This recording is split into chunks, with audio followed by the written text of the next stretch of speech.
Salve sahabat Katolik, jumpa lagi di channel Katolik Roma. Kali ini kita mengupas misi besar seorang yang menamai dirinya Paus Protestan. Sosok ini membawa misi untuk mempertobatkan para pendeta, mulai dari Deki Ngadas, MYM, Esra Soru, hingga Edi Stivi Melatok, dan para biidat sesat lainnya. Kita akan melihat bagaimana pergerakan ini berusaha meluruskan dogma mereka yang dianggap keliru. Simak ulasan tajam dan analisis mendalam mengenai dinamika perseteruan teologis ini secara lengkap. Selain itu, video ini menghadirkan pengajaran rohani yang sangat penting dari Romo Cafe. Kami akan membedah secara tuntas pandangan beliau mengenai sistem pinjaman dalam bentuk bunga menurut ajaran kitab suci yang sesungguhnya. Apakah praktik ini diperbolehkan atau justru dilarang oleh Tuhan? Mari kita pelajari bersama dasar-dasar iman Kristen agar tidak salah melangkah dalam keuangan. Penasaran dengan pembahasannya? Selamat menyaksikan. Shalom, salve, Romo. Salve, dengan siapa ini?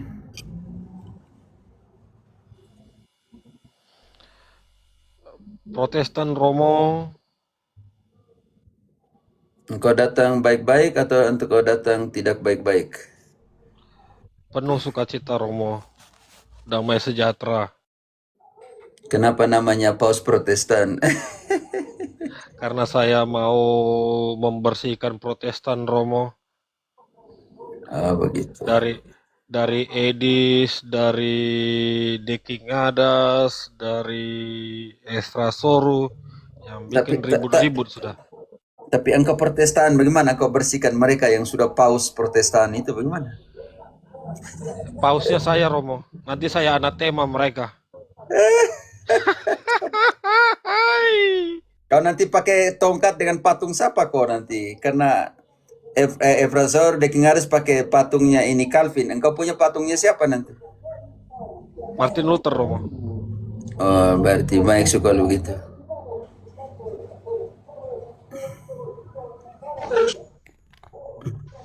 Teman-teman jangan lupa dukung akun saya di follow ya. Izin iklan Romo. Ya, engkau dari Protestan mana nih? Dari kesukuan Romo. HKBP kah? Ya begitulah Romo. Salah satu kesukuan. Tidak cemas. Yang masih yang jelas masih garis lurus dari Lutheran Romo. Lutheran klasik. Berarti engkau masih doa rosario kalau begitu. Nah, ini karena sudah aliran airnya terlalu jauh Romo.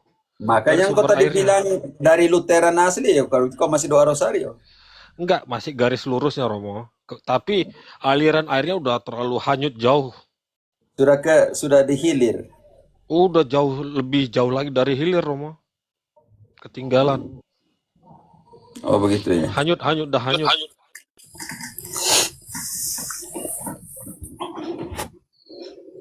Oke, kalau Romo, izin bertanya perihal tentang bunga pinjaman. Karena di RT 6 kan ada juga mereka mengajarkan tentang bunga pinjaman itu. Nah, saya sedikit sekali ilmu tentang itu. Jadi saya takut terkontaminasi dengan ajaran mereka. Secara Alkitab, bunga pinjaman itu harus bagaimana kita menanggapi Romo. Dan kita tahu bahwasanya negara juga membiayai kehidupan kita, bisa kita bilang ya, sebagian dari bunga pinjaman dari perbankan. Kira-kira secara Alkitab apa yang harus kita lakukan tentang bunga pinjaman jika kita memberikan pinjaman Romo? Terima kasih. Yesus memberitakan tahun pembebasan di dalam Lukas 4 ayat 17 selanjutnya, atau bisa temukan sebagai kegenapan dari Yesaya 61. Tetapi soal bunga pinjaman secara biblis Keluaran 22-25, engkau jangan taruh bunga. Kalau kamu pinjam tanpa bunga. Keluaran 22 ayat 25. Tolong bantu dulu. Keluaran 22 ayat 25. Jika engkau meminjamkan uang kepada salah seorang dari umatku, orang yang miskin di antaramu, maka janganlah engkau berlaku sebagai seorang penagih hutang terhadap dia. Janganlah kamu bebankan bunga uang kepadanya. Imamat 25, 36, 37.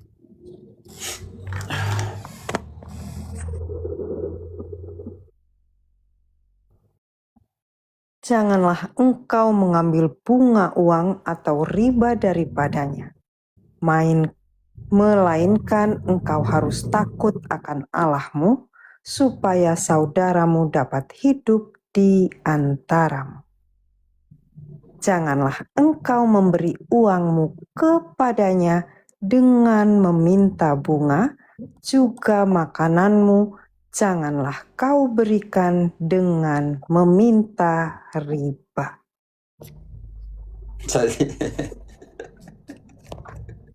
Tidak boleh ya Romo. Jadi gini Romo. Saya hanya bisa kitab suci omong begitu, saya tidak mau tambah lagi yang lain. Okay? Iya, baik Romo. Jadi ketika ada seseorang melakukan yang melanggar itu riba, dan hasil bunga itu dia berikan kepada keluarganya untuk menafkahi keluarganya itu, apakah dosanya itu hanya kena ke dia si pengambil riba atau bersama-sama dengan keluarga yang memakan hasil uang riba itu Romo? Dosa jatuh. Ini sekarang kau lihat akar dari dosa. Yakobus 1 ayat 13 sampai 15. Engkau lihat dosa itu di mana jatuhnya.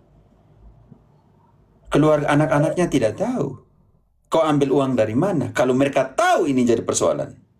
Sudah masuk ke dalam berpartisipasi di dalam pengetahuan akan dosa. Lihat di sini ada namanya hukum moral ya, minus malum. Tetap kita lihat dosa itu karena apa? Lahir dari mana dosa? Yakobus 1 ayat 13. Tahan dulu, ada yang minta tadi keluaran berapa, imamat berapa. Bantu dulu yang masih ingat.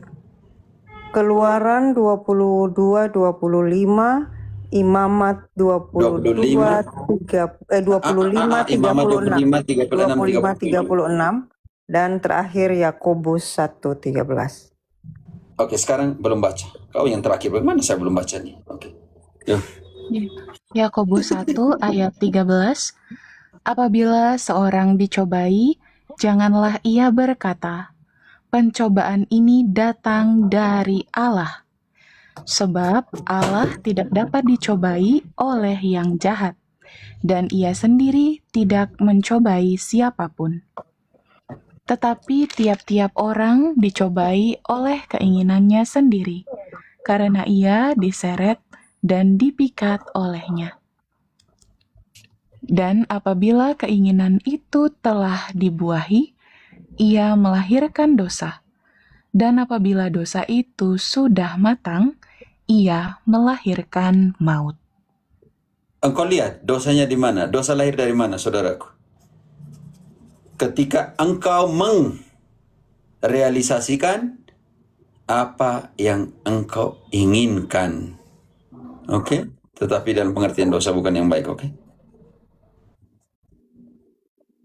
Pertanyaan saya, tetapi secara moral minus malum, yang kita bilang moral dalam pengertian kebaikan terbesar dan keburukan terkecil, ini jadi soal juga.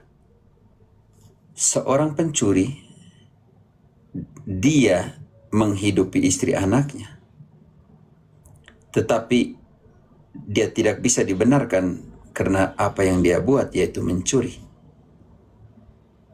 Kebaikan, tujuan demi kebaikan tidak menghalalkan cara.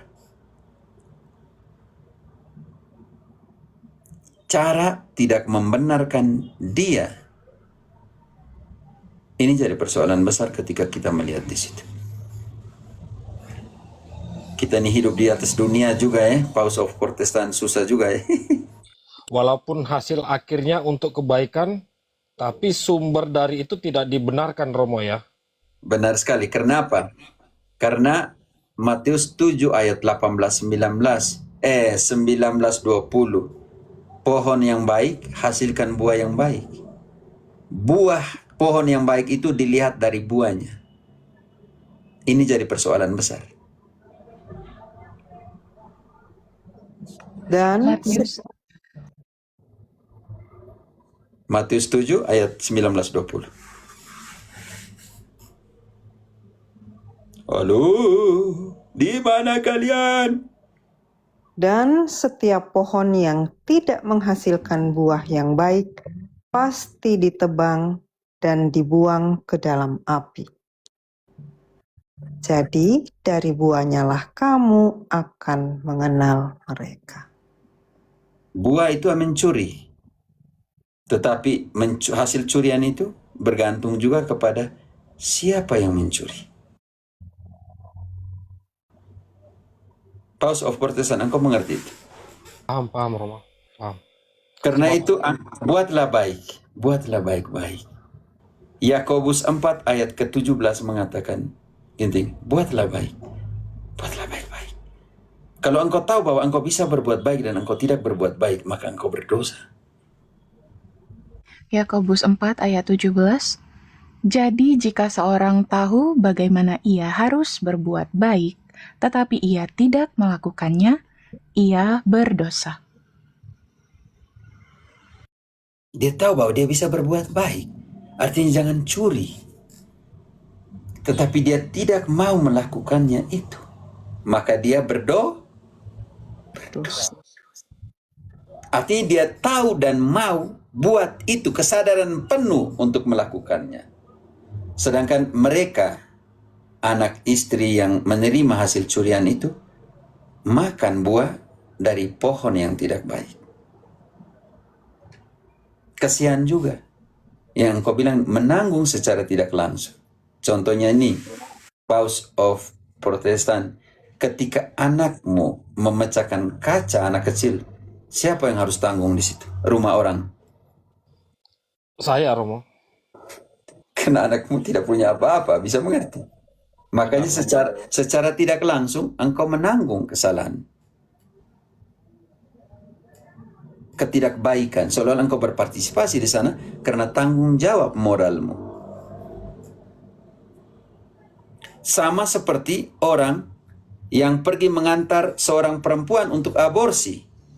Dia berpartisipasi dalam kejahatan walaupun secara tidak langsung. Karena dia tahu dan mau antar perempuan itu ke sana. Di tempatnya dia membela kehidupan tetapi antar ke sana supaya aborsi. Izin Romo, jadi bagaimana tanggapan Romo? Jadi bagaimana tanggapan Romo terhadap kita tahu banyak pegawai-pegawai bank yang sangat bangga dengan profesinya saat ini kan, sebagai pegawai bank, salah satu pekerjaan yang sangat membanggakan. Mereka kan mendapatkan hasil gaji dari bunga dan memberikan makan keluarganya juga dari hasil gaji yang dari bunga tersebut. Terima kasih, Romo. Ketika Yesus harus bayar pajak, dia suruh Petrus pergi pancing. Engkau ingat tadi? Tetapi Yesus dihadapkan dalam satu situasi di mana dia harus bayar pajak. Dia tanya, tunjukkanlah mata uang siapakah itu? Dan ketika mereka menunjukkan gambar dari mata uang itu, mereka jawab bagaimana ke Yesus? Gambar dan tulisan Raja, Kaisar. Kaisar. Berikanlah kepada Kaisar apa yang menjadi haknya, dan kepada Allah apa yang menjadi hak Allah.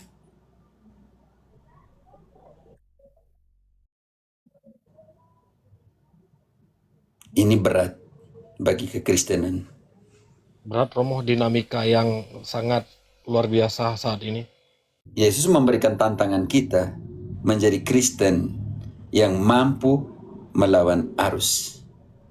Pertanyaan saya untuk Paus of Protestant, saya sedih melihat begitu banyak politikus Kristen yang menamakan diri mengangkat bendera Kristen di Indonesia, tetapi korupsinya minta ampun. Sedih. Sangat sedih Romo. Sangat sedih. Ingat bahwa politik itu seperti membangun istana. Ketika tidak dibangun di atas dasar kejujuran dan keadilan sosial, istanamu akan menjadi penjara bagi yang lain. Di manakah hati nurani kekristenanmu? Di manakah Injil firman yang hidup di tengah hati nurani dan keputusanmu, hai para politikus yang menamakan, yang mengangkat bendera kekristenan di Indonesia?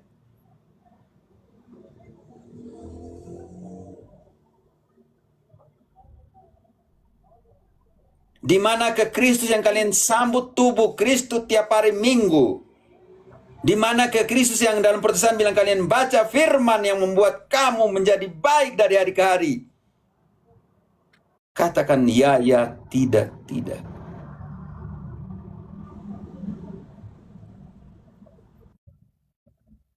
Di manakah para pemimpin yang mempunyai Al-Quran, yang mempunyai kitab Veda, dan semuanya itu? Politikus Musulman, Islam, panggilan kemanusiaan. Di manakah kekuatan Al-Quranmu juga yang membuat engkau menjadi lebih manusiawi dan adil di dalam hidup ini?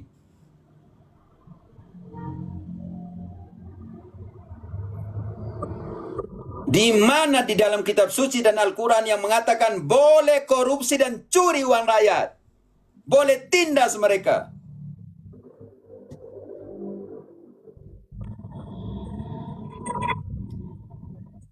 Di mana dalam kitab suci mengatakan bahwa kalian polisi dan tentara bisa main hakim sendiri, perkosa anak orang, menggagalkan masa depan orang lain?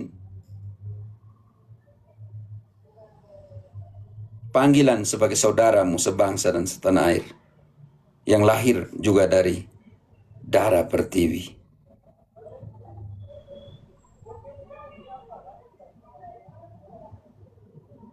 Di mana hati nuranimu? Pengorbanan para pahlawan yang menumpahkan darahnya untuk Indonesia bukan supaya kamu curi uang rakyat.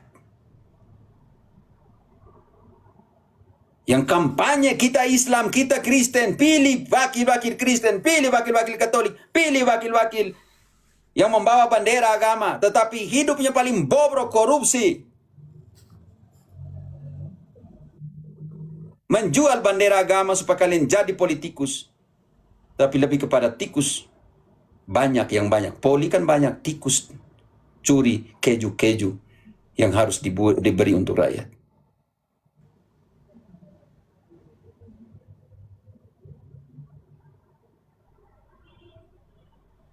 Ingat, karir politikmu seperti membangun istana. Jika tidak dibangun di atas dasar keadilan sosial, maka istanamu jadi penjara dan neraka bagi rakyat. Kepemimpinan harus berani menanggung resiko. Resiko jadi lain. Kekristenan, kalian angkat bendera Kristus di situ. Berapa kali kalian menentang korupsi di dalam sidang-sidang DPR? Berapa kalian harus tanda tangan untuk mendapatkan sesuatu?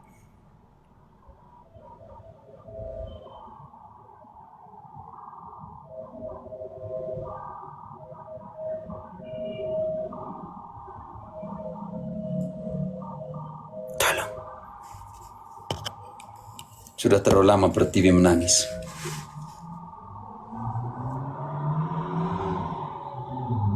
Kamu ini yang Katolik, Kristen, Protestan, yang saudara-saudariku Muslim, Muslimat, yang politikus nih, kamu mati, kamu punya ini rekening bank ke kubur. Di sana ada ATM untuk kasih turun, untuk kecabut uang di sana.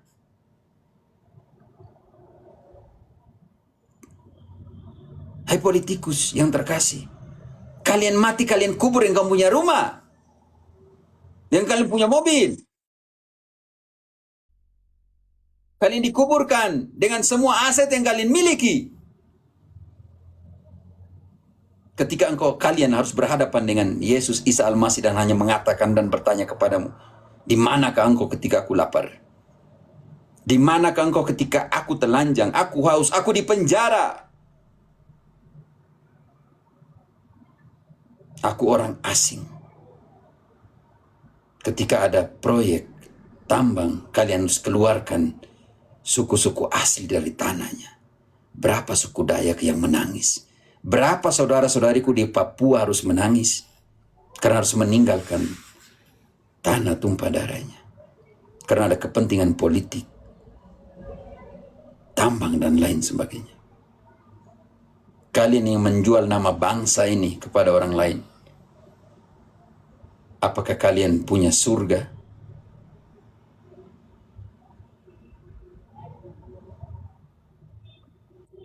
Begitu banyak anak yatim yang teriak, yang menangis, yang tidak tahu apa yang harus makan hari ini dan besok harus makan siapa. Begitu banyak pencuri-pencuri kecil harus mencuri ayam atau apapun yang mereka temukan untuk menghidupi anak istrinya karena tidak punya kesempatan yang sama untuk bekerja.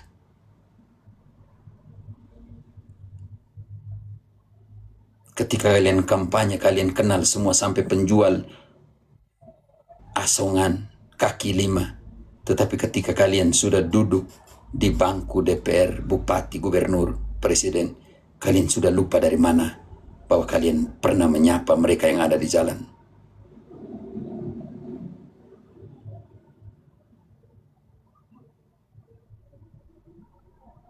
Panggilan moral untuk seluruh pemimpin, para politikus yang mengangkat bendera kekristenan. Jangan main gila dengan imanmu. Perbuatanmu harus bekerja sama dengan imanmu. Kalian bisa tolak korupsi, tolak. Nepotisme, tolak. Kolusi, tolak. Jangan sampai imanmu jadi polusi. Dan angin tirak segar itu harus dihirupi oleh anak-anakmu. Kalau saya sebagai anak dari seorang politikus, saya berjuang untuk menolak hasil korupsi dari bapak saya. Jangan anak para politikus tidak tahu kerja apa-apa. Hidup dari hasil korupsi. Bangga lagi punya seorang bapak politikus yang koruptor.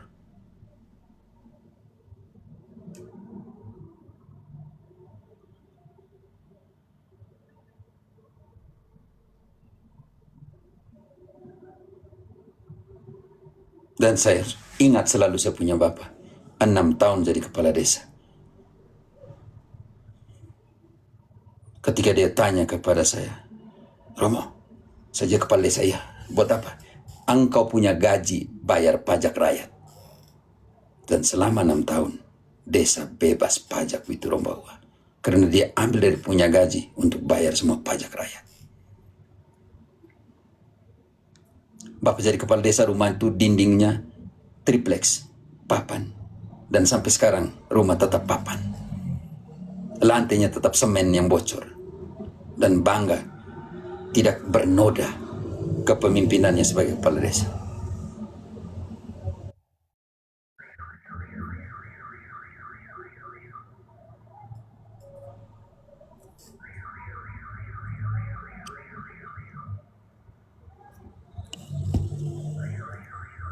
Galatia 4:16.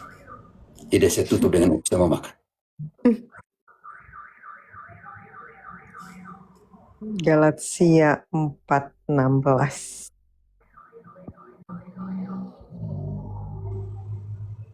Apakah dengan mengatakan kebenaran kepadamu, aku telah menjadi musuhmu?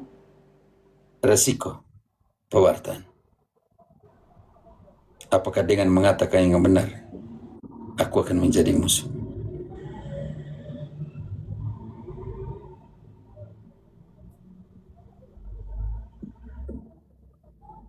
Tidak apa.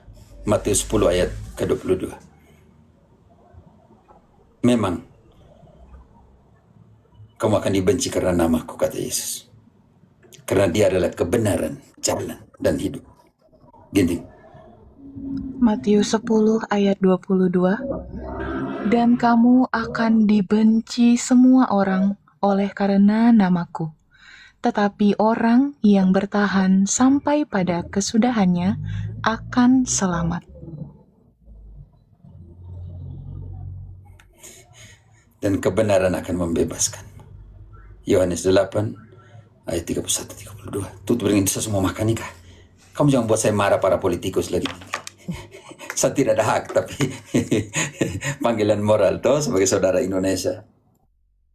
Maka katanya kepada orang-orang Yahudi yang percaya kepadanya, "Jikalau kamu tetap dalam firman-Ku, kamu benar-benar adalah murid-Ku. Dan kamu akan mengetahui kebenaran, dan kebenaran itu akan memerdekakan kamu." Akulah jalan, kebenaran, Dan hidup. Hidup. dan Tuhan itu baik setiap waktu.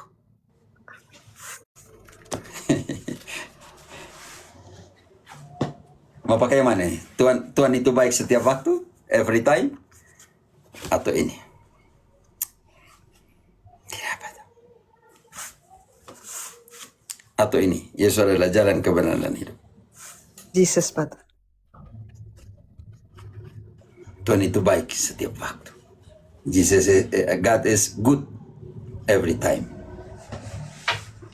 Belum makan siang. Berkati kami sama penonton, Romo. Ya, terima kasih. Yang antri 24, Pater. Aduh, jangan marah ya. Saya harus makan supaya istirahat sedikit karena sebentar Bayern Munich lawan ini PSG. Karena ada Luis Diaz orang Kolombia, jadi hari ini saya pakai ini Dwayne Divina Misericordia. Jadi begini. Ada yang mau? Gue saya kasih dia. Ada Kami mau- 567, Pater. Kami mau berkat dari Ada yang Romo mau aja. ini kok? Itu 600, Dari Romo aja kami 568. 568 mau, Pater, kalau dikasih. Gadis kasih. Banyak yang mau tuh kasih karena bajunya bagus itu. Baju berkat itu. Oke, terima kasih untuk semua. Oke, terima kasih Tuhan memberkati. Pertolongan nama Tuhan yang menjadikan langit dan bumi, dan melalui perpindahan tangan ini kita semua diberkati dalam nama Bapa dan Putra dan Roh Kudus. Ibni Roh Kudus Al-Wahid. Amin. Amin. Satu menit kalian close ya. Bagi dulu ide saya atau Kristi. Pater, Bantu baik. satu menit, saya ke belakang tapi saya dengar. Ya, baik. Kita mulai dari Frater deh. Frater dulu deh ya, Frater. Nanti kita tutup di Sis Friska. Oh ya, baik. Ya, terima Closing kasih ya. statement. Oh ya, baik. 1 menit. Baik, terima kasih ya untuk semua yang sudah bergabung dengan Pater Cafe ya. Sampai siang ini ya, sebelum Pater nanti tutup untuk makan siang karena dia juga ada waktu di komunitasnya. Jadi singkat kata dari saya, pengajaran iman Gereja Katolik adalah pengajaran biblis, sangat-sangat biblis. Segala hal yang kita ketahui dalam kehidupan iman kita itu bersumber dari kitab suci.